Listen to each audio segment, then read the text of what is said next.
My basement, and I'm just going to show you my aquaponics system. Just a super quick overview. We'll just follow the flow of water. Okay, start with inside I have one submersible fish pump. The submersible fish pump is operated by a timer. The timer is on 1 hour on, 1 hour off, 24 hours a day, 9 p.m. to midnight. It shuts down just so I can not hear running water when we're trying to fall asleep. The water flows through this hose and into my grow beds. Each grow bed has a valve on it so I can control the flow of water into the grow beds. These two grow beds, they were the first ones I made. They're approximately a 40-gallon plastic bucket chopped in half. The water simply flows out onto the surface of the gravel.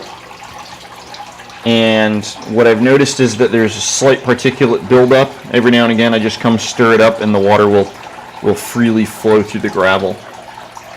So those are the first two beds I made. As far as grow media goes, the first bed I used lava rock. Lava rock is great because it's very porous and it provides a lot of surface for biological adhesion. It's big and it's very difficult to dig into. It's difficult to plant things or replant plants in. The second grow bed uses pea gravel. The pea gravel is great. It's pH neutral and it's very easy to dig in. It's very smooth. It's easy on the hands. The third grow bed, water flows into this bed again through a valve, and then I made a drip tube. The drip tube has holes drilled in it,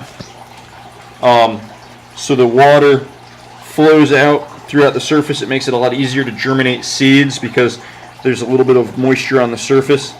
The problem I'm having with this drip tube is that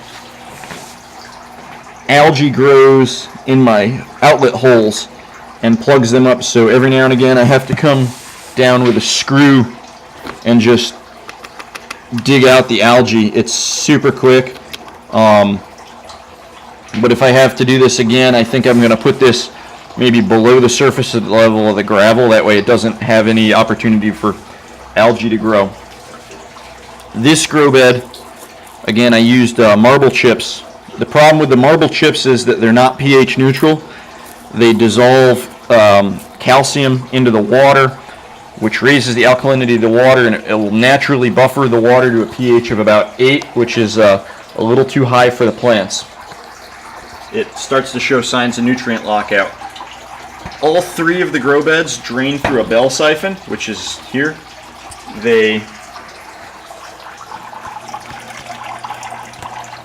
flow out through a drain pipe and back into my fish tank.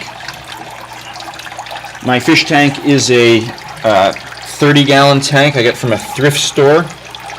Each grow bed again has a bell siphon and then a drain tube. The drain tube allows the grow beds to completely drain when the pump is off. It just gives them a chance to completely dry out.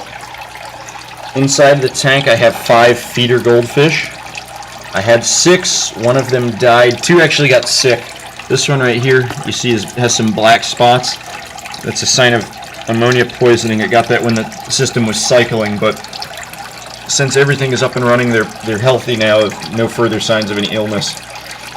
And they're all 25-cent goldfish. I have some plant matter inside. They eat the plants. They like to rummage through stuff on the bottom. I've got a couple mason jars with holes drilled in them just to provide the fish with some habitat, and plus they're cool to look at. Inside the fish tank there's a bubbler. It helps provide aeration. Water flows from the fish tank.